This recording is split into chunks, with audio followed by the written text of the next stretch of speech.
গরম হয়ে গেছে মশলা।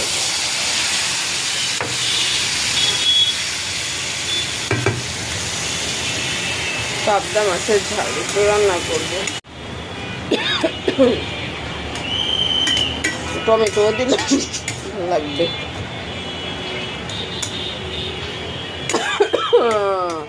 আমার শখের রান্না কত কেমন দেখছেন, আমার মানি প্ল্যান্টটা কত উপরে চলে গেছে। এ হলো আমার শখের রান্নাঘর পাড়া। আমার রান্নাঘরে এই রান্নাটা কেমন হয়েছে, পাবদা মাছের ঝাল যদি ভালো হয়ে থাকে একটু লাইক বা কমেন্ট করবেন বন্ধুরা। আপনারা পাশে থাকলে আমার এগিয়ে যেতে কোনো সমস্যা হবে না মনে হয়।